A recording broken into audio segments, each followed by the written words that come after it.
Alrighty. All right, awesome. Welcome everybody to the last week of our Sexuality and Disability series, the summer series. It's gone so well. I think we've had some great feedback from everybody who's attended the other sessions, and we're so excited to have a couple of professors and sexuality experts here to talk to us. So we have Dr. Amy Muise and Dr. Jackie Kathnelson. So I'm going to hand it over to these ladies and they're going to take over. They'll be giving a little bit of intro about themselves, and we'll be touching on a lot of awesome topics. So off you go. I'll mute myself. Okay, hi everyone. I assume everyone can see this okay? Looking good? Okay, yeah, thank you so much for being here today. As Sherry mentioned, I'm Amy, I'm a professor at York University, and I spend most of my time researching sexuality and relationships. And I'm happy to be joined by Jackie Kathnelson, who's a recent PhD graduate from York and whose work focuses on sexuality and disability. So for my part today, I wanted to sort of start off by going over some general myths and misconceptions about sexuality that tend to be like out there in the world, out there in the media. And I like to try to combat these and sort of respond by saying what the research would actually say about a lot of these points. So I'm going to start off with that, and then I'll turn it over to Jackie, who's going to talk more about her research. So I wanted to start by thinking about an idea that is out there. So something that's often depicted in movies or the media, and that's this idea that if sex is good, or if you're going to have a good sex life, or if you have a good partner, then sex is going to be easy and perfect right from the start and every single time, that it's just sort of always going to be smooth sailing. There's going to be no disagreements, no awkwardness. It's just going to sort of go great right from the beginning. And of course, when we look at a lot of the research evidence around this, the research would tell us that this is false. And not only is this a myth that's out there about sexuality, but in fact, believing in these ideas can be harmful and be a barrier to having sort of a more positive sexual relationship. So I wanted to talk a little bit about some of the things that we know from research. So we know that people can have different beliefs about sexuality. So different beliefs about how they think good sex happens or how sexual satisfaction might be maintained. So some people hold these sexual destiny beliefs. So they would believe in that statement on the last slide and think that good sex is just the result of natural compatibility. You've kind of got it with somebody or you don't, and you can tell that right away. Other people have what we would refer to as sexual growth beliefs. So they think that good sex takes work and effort, and they see sexual challenges, issues, or differences as opportunities to grow and learn. And so these beliefs are out there, but they also have these consequences. So people hire in these sexual destiny beliefs. So this idea that, you know, if sex is good, it's, you know, good right from the start. And these people tend to be less satisfied in their relationship. And this is particularly true whenever they and their partner have a sexual difference or disagreement, which is extremely common in relationships and with sexual partners. And then people who hold these kind of destiny beliefs, they also tend to avoid openly discussing their sexuality, including differences, and communicating with their partner about their preferences. And this is because they sort of think that if sex is going to be good, it's just going to happen naturally. And you don't want to sort of talk about differences or problems, since that kind of goes against that belief that you shouldn't really have to do that if you're with the right partner. But of course, avoiding discussing problems or openly communicating about your preferences or limitations doesn't foster positive sexual experiences. But people who have more of these growth beliefs, they tend to think of their sexual relationships like a garden, something that needs care and attention to really grow and flourish. And then as a result, they are actually happier with their sex lives and relationships, and they tend to be better able to communicate and work through different challenges.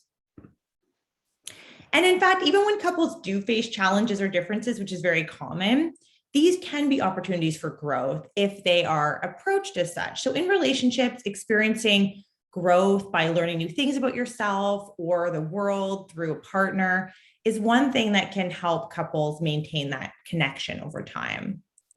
So the reality based on research is that for most of us, good sex does take work, effort, open communication, sharing of our preferences with our partners, and believing this, so having these growth beliefs actually then has benefits for people's sex lives and relationships.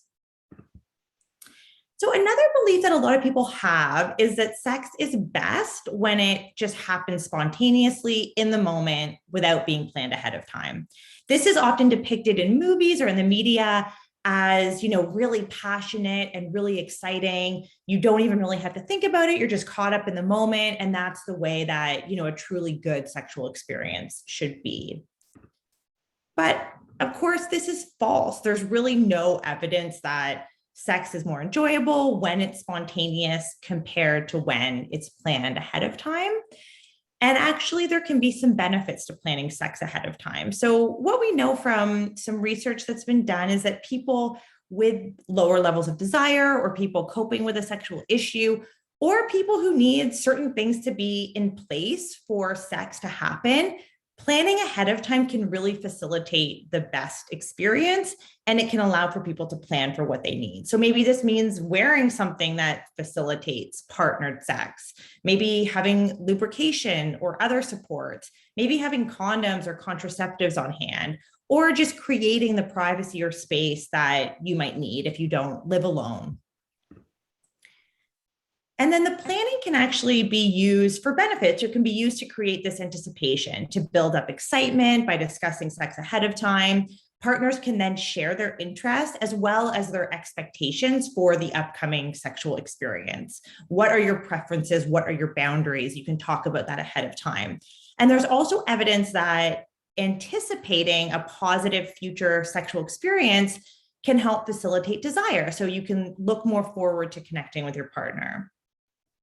And then finally, planning ahead can also allow time for really important discussions, especially if this is a new sexual partner. So there's this recent study that came out and it suggested that one of the silver linings of dating during COVID is that people were having a lot more of these conversations up front. So either before meeting someone in person or before having sex with them. And they would talk ahead of time about their sexual health as well as their expectations. And when people did more of these upfront conversations, they ended up being more satisfied with the interaction after it happened.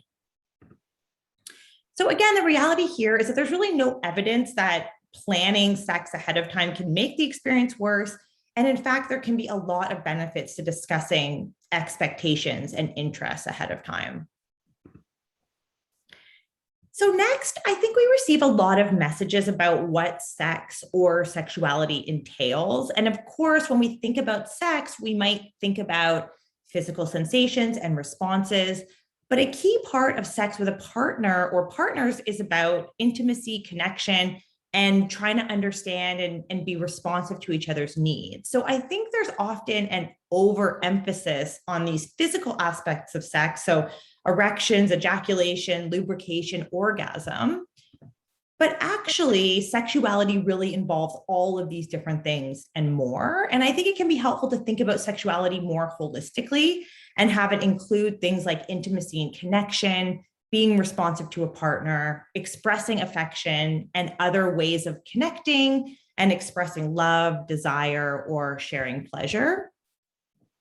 So much of my own work on sexuality in ongoing relationships has been about the reasons why people report wanting to engage in sex with their partner. So people overwhelmingly talk about wanting to have sex with their partner to feel close to them, to express love and intimacy, and much less so about these purely physical reasons, like a physical release or even an orgasm. And people who more strongly endorse these intimacy reasons for having sex also tend to have better, more satisfying experiences, since sex often offers people much more than the physical sensations. And one of the most important factors that I've found in people's desire and sexual satisfaction is really not focused on their own physical needs, but much more about, how they care about and want to meet their partner's needs.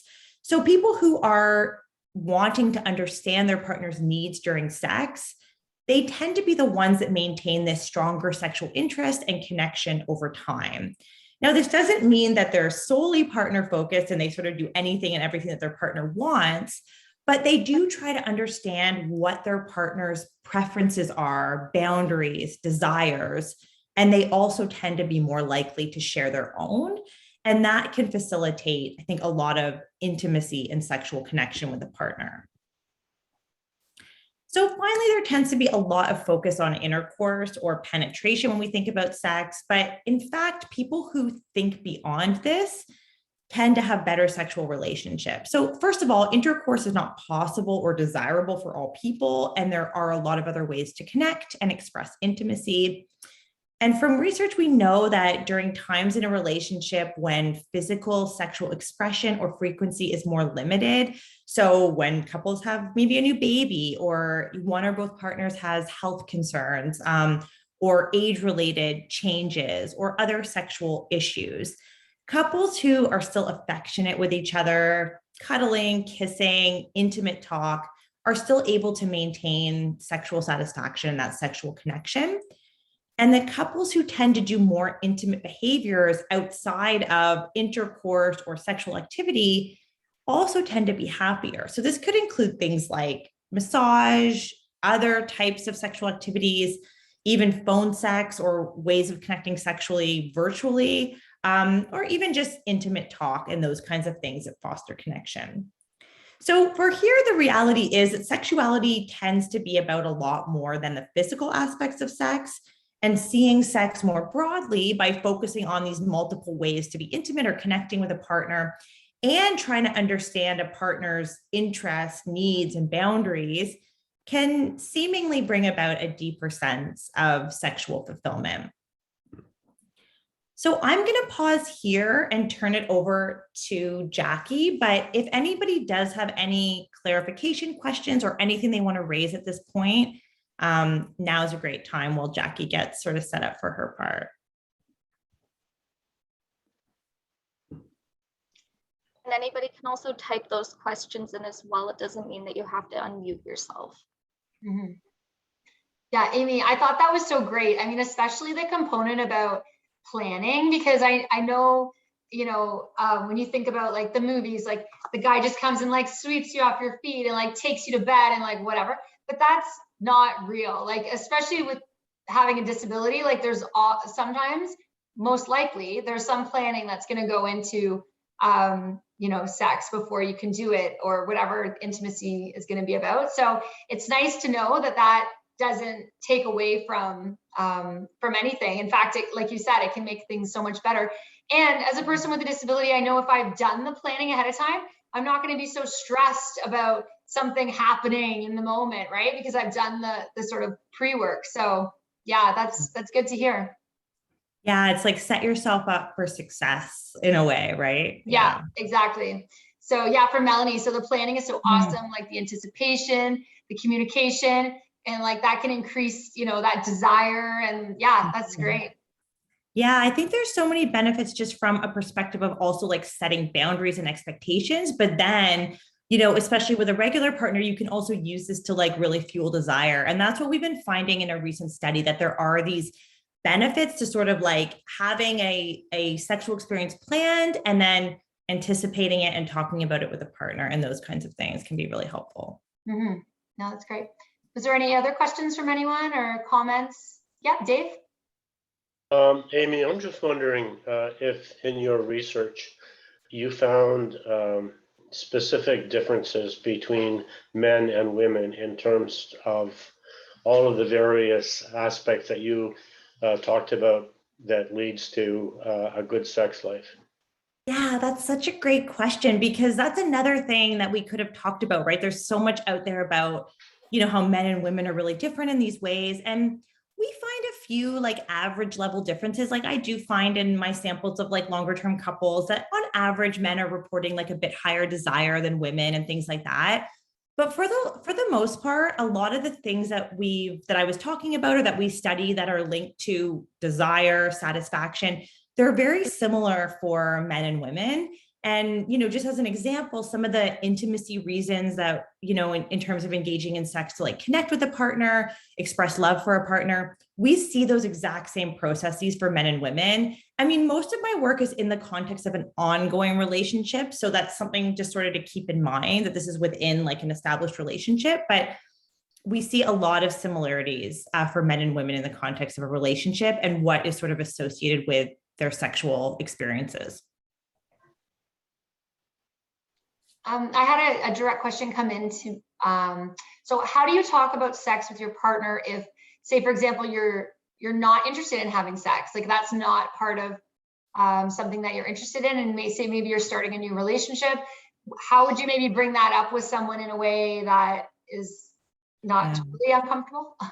Yeah, I mean, one of the things that we've thought a lot about in our work is, there's this focus always on like about the sexual experience, but it's also very common that either altogether or at certain times, you're not going to have an interest in sex. And I think what we know about, if we want to think about this as sort of like a way, like declining sex or rejecting a partner for sex, whether it's, not going to happen ever or just in the moment, we know that one way that tends to sort of preserve satisfaction is by still trying to remain responsive. So don't disregard that they might have a different need or preference. That doesn't mean that you have to meet that need or preference that they have, but you could acknowledge like that you understand their position, but that for your own reasons, this is how you feel. So I think it's really important to be clear, like about your boundaries and expectations, but without denigrating your partner while doing it. So if there are things that they could do, if this is more of a temporary thing and there are things that they could do to sort of facilitate you being in the mood, I think that is really good to communicate. But if you have a firm boundary, I think you could say, you could, if it is somebody that you love and have an ongoing relationship with, you could affirm that you love them or that you have an attraction towards them or that you like connecting with them. But, this is your boundary. The other thing, which I think is important about the intimacy component is you might also think for yourself about the ways that you do want to express intimacy. So if this is somebody that you still want to connect with, just not through sex, you could discuss that. So this is not something that I'm interested in at the moment or, for the time being, but I do still want to connect with you in these other ways. And you could put on the table, I think, what those ways are. Maybe it's something virtual. Maybe it's just talking. Maybe it's spending time together. Maybe it's like a massage or holding hands or cuddling or that kind of thing. But you could just, because I think that makes the person feel like, okay, you still want to connect with me. You just don't want to do it in that way. So those are some ideas to think about if those things would fit your situation. Yeah, that's awesome. Thank you, Amy. That's great. Is there any other questions before we move on to Jackie's portion? Yeah, so Melly's just saying the key is to communicate clearly and not make assumptions. It's so true, right? So what do they say? An assumption makes an ass out of you and me, right? To assume. So yeah, it's really important. Communication is so important. Like, I am, as you guys all know, I love to talk. And yeah, as I'm starting to date again, I'm all about just talking about what's important to me, what makes me happy, and talking about, what makes them happy, stuff like that, because otherwise you don't know. None of us are mind readers, right? And you're not going to get any joy or satisfaction out of a relationship with somebody you don't know what's going to make you happy and what's going to bring them joy too. So absolutely communicate, talk and talk and talk. That's what it's all about. Awesome. All right. So Jackie, did you want to get started on your portion? Thank you so much, Amy. And of course, Amy's going to be here and we'll continue all of us talking. So yeah, awesome. Okay.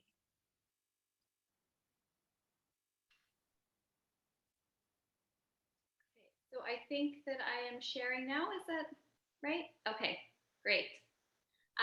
So thank you, Amy. That was really fantastic information and very important. And I'm going to be building off of what Amy has just shared with you. So I know we talked a little bit about having done some research and focusing on disability and sexuality. My specific research background is in sexuality and spinal cord injury. So that's where a lot of the information that I'm going to be sharing with you today is coming from. But there's also evidence that many of the topics and strategies are also applicable to people with other types of disabilities as well. So we have a lot of preconceived ideas in our minds about the way we think that things should be or what things are supposed to be like. And so if I ask you to think about the type of person who participates in sexual activities, you might have a picture in your mind of what this person is like.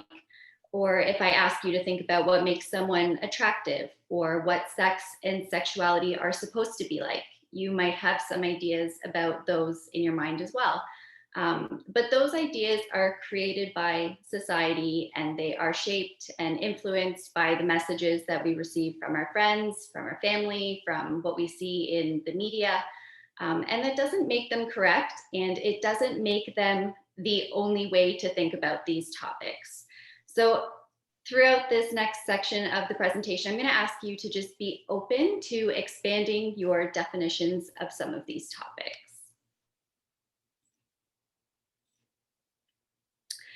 Okay, but first of all, why is nobody talking about sex and disability?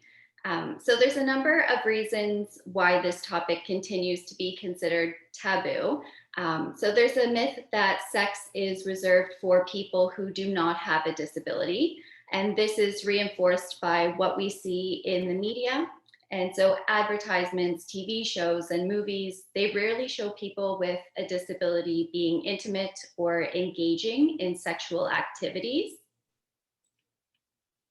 Another myth is that individuals with a disability are not able to participate in sexual activities, or they are just not interested in participating in sexual activities.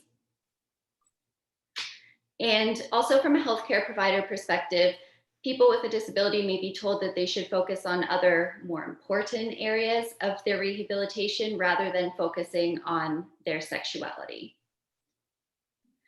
But in reality, having a disability does not make someone asexual. Many people who have a disability continue to be interested in sexuality, and they continue to be able to explore their sexuality. And so yes, there's many areas of healthcare and rehabilitation that are important, but sexuality is one of them. And so we as a society need to do better at normalizing sexuality and disability, and also validating the importance of sexuality to someone's overall quality of life.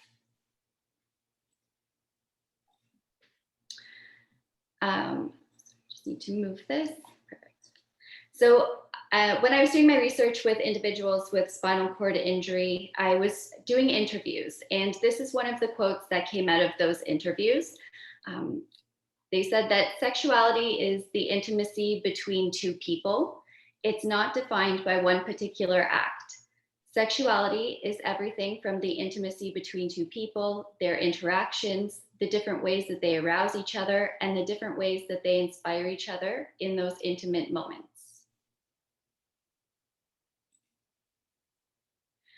So when we think about sex, we tend to think about sex as being penetration. And when we think about successful sex, we might think that that means that it ends in orgasm or ejaculation. But as Amy mentioned, sexuality can mean many different things, and sexual satisfaction can be experienced in many different ways. So again, during those interviews, people that were living with spinal cord injury tended to have pre-injury views of sex and sexuality that were very much aligned with these traditional views of sex. So they were very genital focused, and for many, sexuality before their injury did mean penetrative sex. However, a number of these individuals had developed post-injury definitions of sex and sexuality, which were much broader and included many other activities and elements besides just penetration. So similarly, they also described new ideas about what made a successful sexual experience. So this is where I'm going to ask you to try and broaden your definition of what sex and sexuality mean to you. So just take a couple of seconds to think about other ways that you could define sexuality. So Jackie, just in the chat there was a note from Melanie just saying, you know, sex isn't necessarily always two people, right? It can be like solo. You can be just on your own. That could be a good way to experience sexuality as well. Absolutely, that's a good one.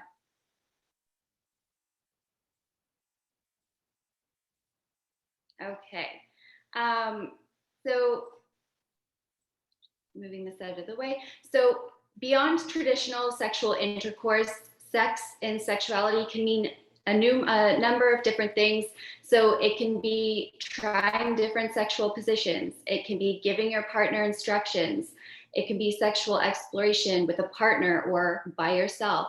You can be involving all of your senses. It can be an emotional connection, wearing clothes that make you feel sexy, teasing your partner, laying together, touching, more focus on foreplay, kissing, sharing sexual fantasies, role playing, cuddling, intimacy, different types of anal and oral sex.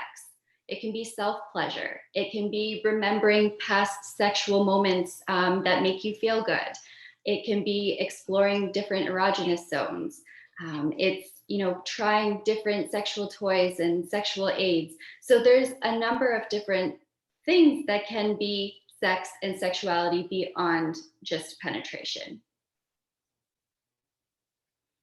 And successful sex doesn't have to include orgasm or ejaculation. A successful sexual experience can be one where you feel desired, where there's trust with you and your partner, one where you feel sensual, where there's feelings of intimacy, where there's open, honest communication, connectedness with your partner, not just in a physical sense, but also on that emotional level as well. As Amy mentioned, sexually satisfying your partner can give you satisfaction. And really any sexual experience where you are enjoying the experience is successful. So for many individuals with spinal cord injury, changing their perspective of what sex and sexuality meant to them and adjusting their expectations for achieving a certain outcome, such as orgasm or ejaculation, actually led to improved sexual satisfaction. And for some, those improvements led to being even more sexually satisfied than they were before their injury. So why was that? Why was sex considered better for some after their injury? Because for these individuals, focusing on only their genitals and the physical aspects of sexuality and trying to meet expectations of orgasm and ejaculation actually got in the way of feeling the intimacy, the connection, and the closeness that they had with their partner. When they stopped thinking about only the physical and put more attention on these other aspects of sexuality, they were able to reach a much deeper level of their sexuality and sexual satisfaction than they ever had prior to their injury. So as one participant said, it's now more than just wham, bam, thank you, ma'am. Sex is meaningful and it's so much more enjoyable and fulfilling being this way. So we can try and refocus our attention away from purely the physical and put more emphasis on other aspects of sexuality, psychological, emotional, and sensual factors such as connection, intimacy, and being comfortable in a relationship may compensate for physical challenges in a sexual or intimate relationship and may actually contribute to enhanced sexual satisfaction. So this quote really sums up what we've discussed so far. And this individual said, sex is way different because I focused solely on genitalia prior to the injury. It took a while at the beginning because you think of sex from a physical standpoint. You don't think of it from an emotional standpoint. It just opened my mind to a whole different level of sexuality. Before, it was just the physical aspect of it. There could have been a hole in the wall, and I would be like, oh yeah, I can masturbate with that. You're not taught to be emotional or in contact with your own sexuality in that way. It's much more fulfilling, in my opinion, to be connected with your partner emotionally than it is just the physical aspect. I honestly don't think I would have gotten to this level of sexual fulfillment because I would have been concentrating so much on the actual release of an orgasm, like the physical aspect of it. I don't know if I would have gotten in the way of understanding that level of intimacy. The actual physical aspect of feeling your genitalia and, you know, wanting to have that physical release is actually in the way of your emotions. You really have to look at it from a different perspective. It's not just about getting off, it's about being connected. And spinal cord injury really taught me that. That physical release, you have to find it from a different avenue of connection. And it's more fulfilling being this way than it is being the other way. So that's a really nice summary, and I think a really powerful and impactful quote that's about reframing sex and sexuality and all of the different ways that you can actually enjoy it. So we also have ideas about what makes someone attractive, whether we're thinking about what makes us attractive or what makes a partner attractive or desirable. And we might think that an attractive partner is fit or has big muscles. We might think that an attractive partner is tall or short or whatever your preference is. We might think that being able-bodied is attractive. But again, these are socially constructed ideas of what beauty and attractiveness are. And that doesn't make them right, and it doesn't make them the only representations of beauty and attractiveness. So again, can you think of different ways that you can broaden your definition of what makes someone attractive? So I'm going to give you a few seconds again to just think about different ways to define what being attractive means to you. Jackie, one thing this morning, I was listening to the Sex with Emily podcast, and I love that podcast. And I was listening to an older one, and it was all about how attractive confidence is, like that being confident and so confidence attracts confidence, right? Like, so the more confident you are, like the more confident person you might attract. And I just found that like so awesome because that's something you can control, right? Like you can't control necessarily how you look or how your body functions, but you know, with work, people can be confident. So I thought that was kind of cool. Absolutely. Yeah, that's a really good one. And that's a great podcast also. Okay, so someone's personality and their character, you know, as Sherry was saying, and confidence, things like that can make someone attractive. So someone who is kind and thoughtful, someone who cares about you, who understands you, accepts you, and is supportive of you, someone who is nice to other people and who is just a good person would probably make a better partner than someone who has big muscles or who fits traditional views of attractiveness. So a good partner really has less to do with appearance and physical ability. A good partner is someone who makes the other person feel loved and happy and appreciated. I was just, you're using the reference to big muscles, and that's the type of thing that if that's something you want to do, you know, you can go to a gym or work out and achieve that. But in terms of achieving the other kinds of qualities that you're referring to that are, you know, arguably more important, how does one go about doing that? So sorry, which other kinds of well, you talked about things like kindness and thoughtfulness and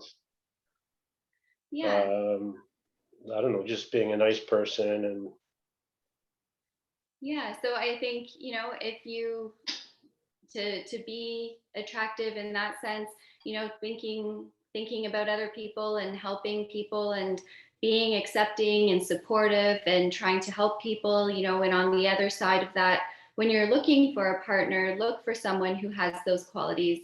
You know, if you see that someone is kind to other people and, you know, is maybe putting other people ahead of themselves, like those I think are good qualities and things that can make someone attractive. Well, a follow-up question: how do you go about identifying your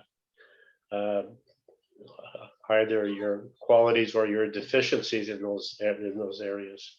Is that something you can do by yourself, or is that something where you need somebody else to help you through that? Yeah, that's a really good question.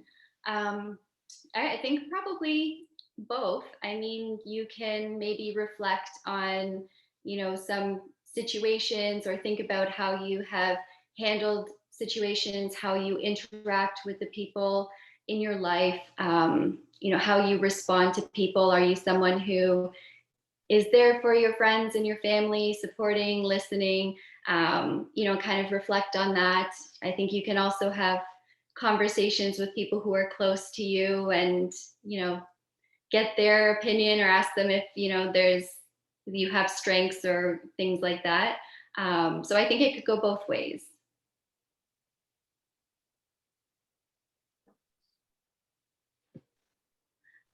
Did I answer the question? Yeah, I think you answered the question in part, but I think it's a huge issue, and I think it's probably in a lot of respects much more complicated than the actual physical aspects of sex to deal with and to you know, sort of discover who you are personally and what you're like, and what your partner is like and what pleases your partner, and that's I think more difficult to do. But Yeah, I think it's definitely, you know, something that's challenging to really get to know yourself and get to know another person on this other type of level. And, you know, that's something that when I was speaking to the men in this study, that was something that they weren't really used to. They were used to thinking about the physical side of things and not necessarily reflecting on these other aspects of themselves and of other people. And so it was something that took a lot of effort and kind of time to get comfortable doing.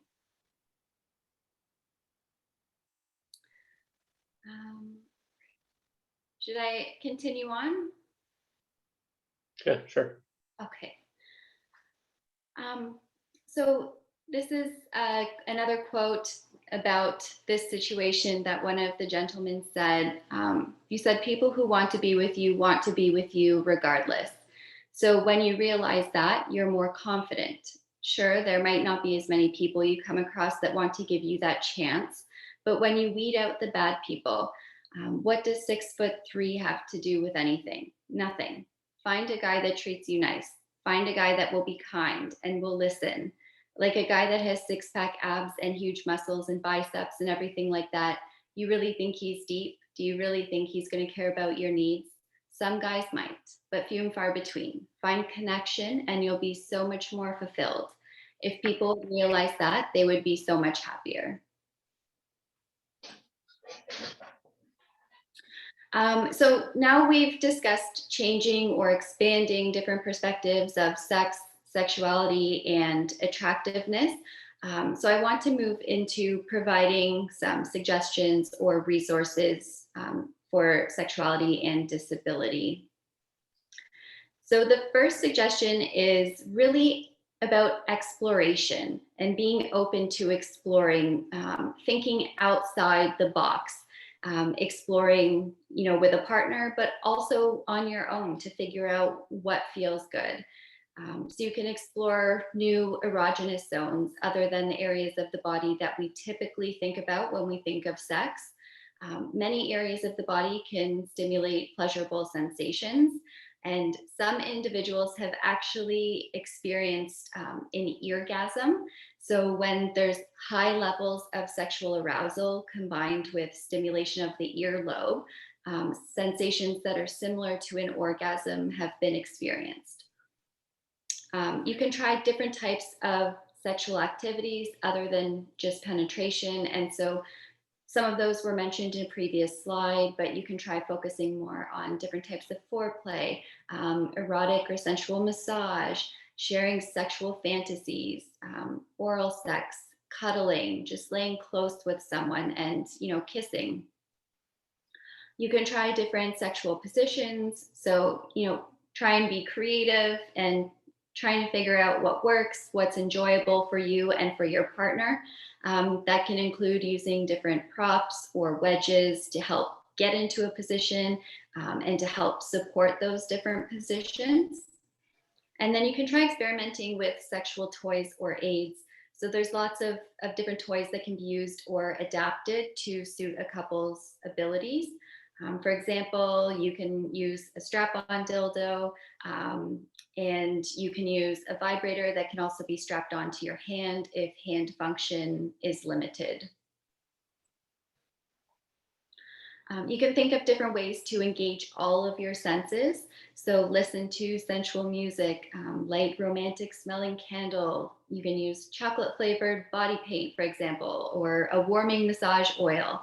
And really try and engage as many senses as possible to that experience. Have an open mind. You never know what will be enjoyable or pleasurable until you try. But that being said, explore within your comfort level as well as within the comfort level of your partner. And so this is where that open, honest communication really comes into play and is really important to talk with your partner about what's going well, that you're enjoying, that you would like to do more of, but also anything that you don't like or anything that makes you uncomfortable. And also having an open mind towards the way that you define different aspects of sexuality, as we discussed previously. And again, remembering to include those psychological and emotional aspects of sexuality, which can lead to enhanced intimacy, enjoyment, and satisfaction.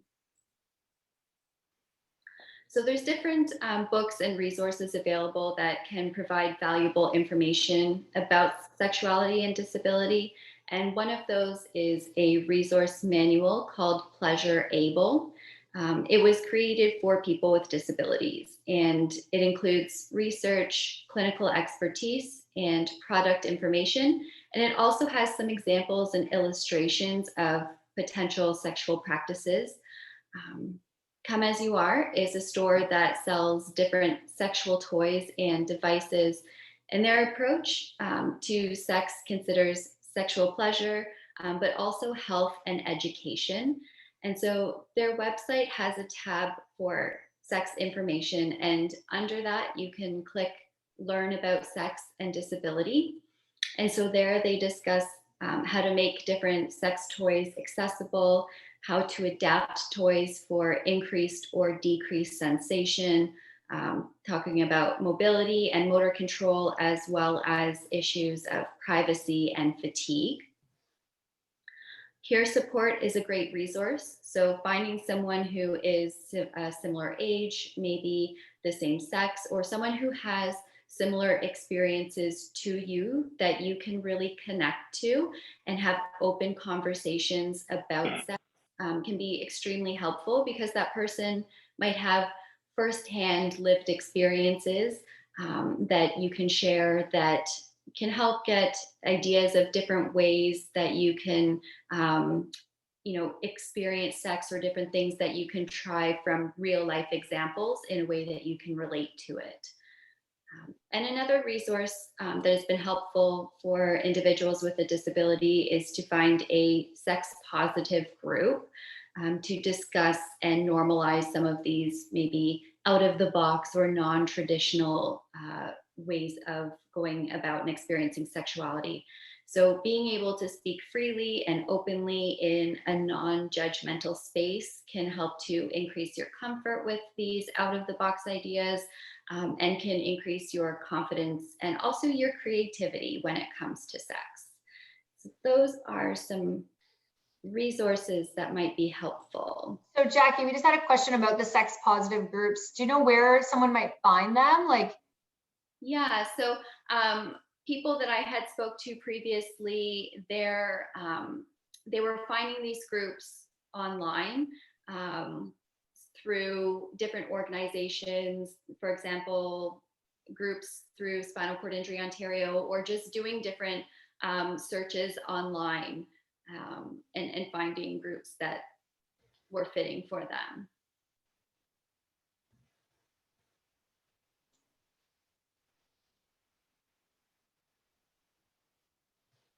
Alrighty. So do we have any questions? I have a couple here. I can start with those. So when getting into a new relationship and you're thinking about getting intimate with someone and you have a disability, and there might be things like bladder and bowel stuff or spasms or skin integrity or all this kind of stuff that goes along with spinal cord injury or other disabilities that people maybe aren't aware of, how do you have that conversation? Or do you have any tips on how to have that conversation to not take away from the intimacy too, to not make it like super medical and not attractive, but how do you balance that out? Maybe Amy or Jackie together, just having those kind of tough conversations, but in a way that still maintains you being a sexual person. Yeah, so in my experience speaking with these groups of individuals, they were saying that they prefer to definitely put all the information out there before getting into a situation. That way there's no surprises for them or the partner, which could lead to potentially maybe awkward situation or something that's not comfortable. But definitely having those conversations could be a little bit of a challenge. And so it was figuring out, when is the right time to share this information? How much information do I share, right off the bat, that people are going to be able to, be okay with without giving too much information right away. So people had suggested, giving a little bit of information here and there and seeing how the other person is responding to it and kind of feeding off that other person. And if someone's like, yeah, like no big deal, then good, keep sharing and get everything out there. And if someone seems to be maybe not comfortable with it, then really, and might be difficult, but thinking it's about that other person's comfort and not yours. So just really putting it out there. Yeah, so I know that that can feel really vulnerable, right? Like when you're just, not only are you maybe in like a new relationship, but you're like sharing really intimate and it shouldn't be, but might feel like kind of embarrassing stuff, But I think what you're saying is so right. You just got to put it out there, because if they can't handle the conversation, they're certainly not going to be able to handle the experience if it happens in the moment, right? So that's probably not the right person for you to have those intimate experiences with. But yeah, the tough conversations, like we talked before about conversation being so important, the hard ones are sometimes the most important, right? So having those uncomfortable conversations and getting it kind of out of the way, and then you can focus on the fun stuff, right? Yeah, and enjoy the experience without, worrying if something's going to happen that your partner's not prepared for and not ready for. Yeah, definitely. Yeah. I have another question here. So I'm not okay with how my body looks. So I don't like to have say my shirt or my pants off if not necessary. How do I have a conversation about that? Maybe like what's comfortable in terms of what parts of my body are showing? Yeah, I think so much is coming back to the importance of communication with your partner and, being open and honest.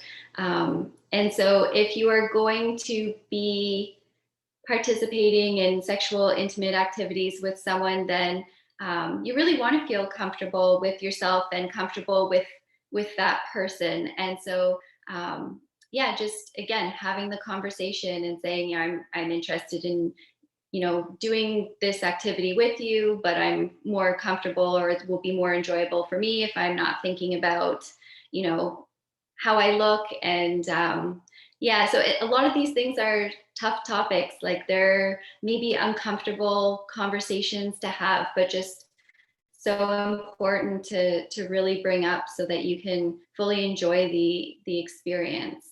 It's really about just finding a way to open that door to have that conversation. Sherry, are you sort of talking about whether the lights are on or the lights are off type of thing, or? Yeah, I was gonna say the lights off can always help, right? Like if you're feeling a little self-conscious, then having the lights off is sometimes an option. Yeah, but having those conversations definitely. And I think like Jackie, like what you said, once maybe you get to be closer with the person, you feel more comfortable, then maybe you will be okay. Maybe at first you feel super self-conscious because it's like new and all that stuff, but maybe after some time, you'll feel more comfortable with the fact that you'll realize that guess what? Nobody has a perfect body. That's the other thing we have to remember, right? We have these like, whatever Instagram images in our brain of what a body looks like, and it's so messed up. It's not real life. So, disabled bodies, able bodies, everybody's got stuff going on. So try not to stress too much about it. Nobody's perfect. Someone said in one of the interviews, they were really concerned about their body because it didn't look the way that it did, before their injury. But once they realized like they had never been in a sexual experience post-injury where someone was like, I'm not really interested, that never happened, then realize, okay, it's good. Nobody's really thinking about it except me. So yeah, exactly. Yeah.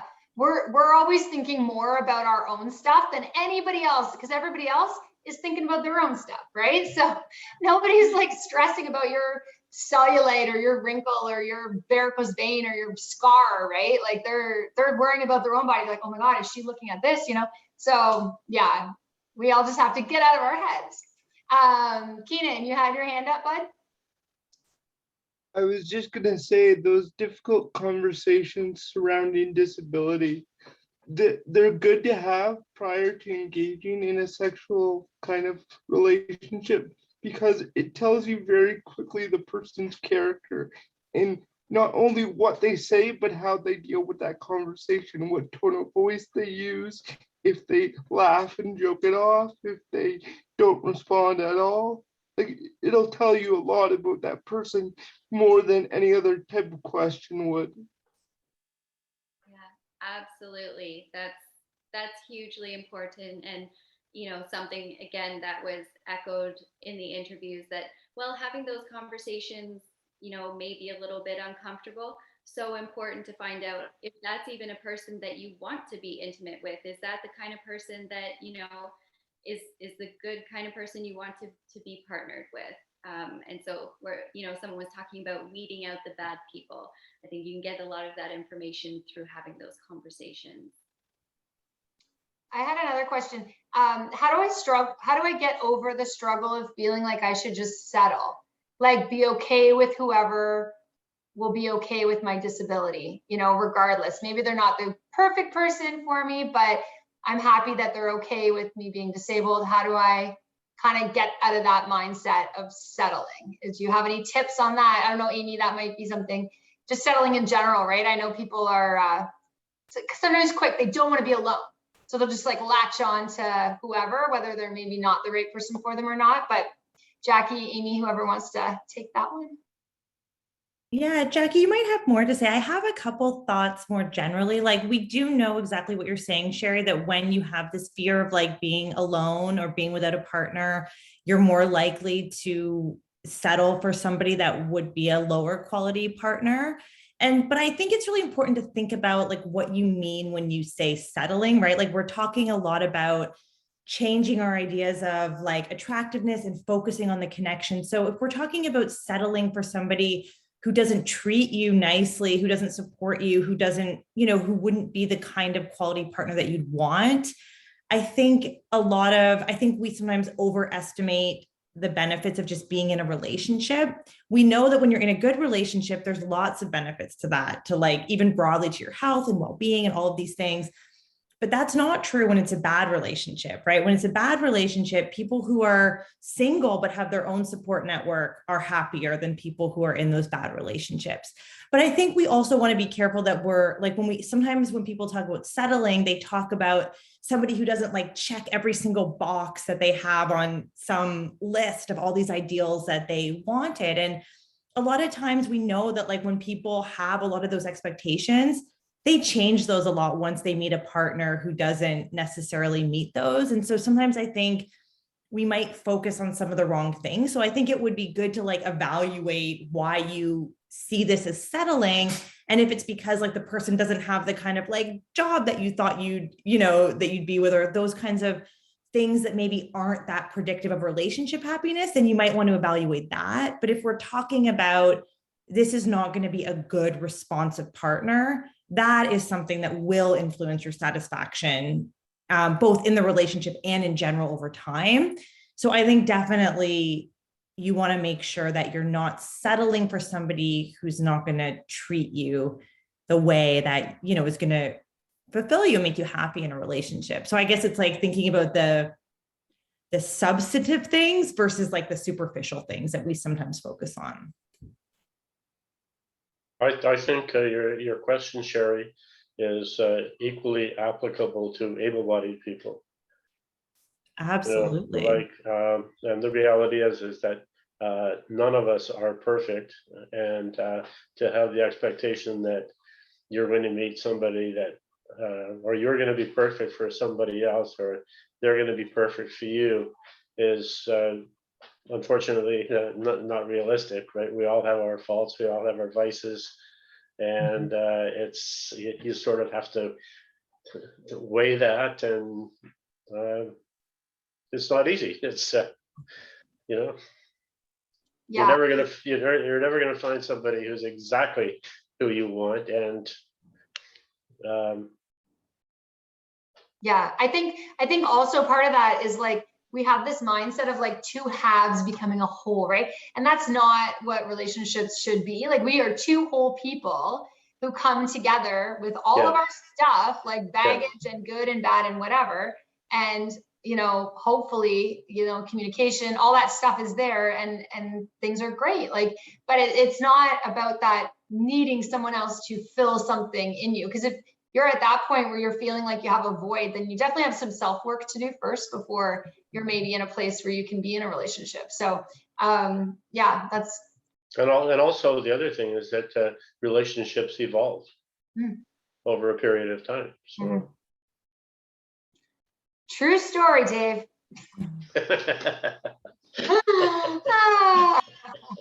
All right, awesome. Is there any other questions before we close out? I want to thank Amy and Jackie so much for your presentation. It was amazing and insightful and gave us lots of food for thought, that's for sure. If we have any questions afterwards, are you ladies okay if we shoot you maybe an email, let you know, yeah, if something popped up afterwards that someone hadn't thought of in the moment? But yeah, okay. Well, I'm going to go talk to my wife. Okay. She's my wife.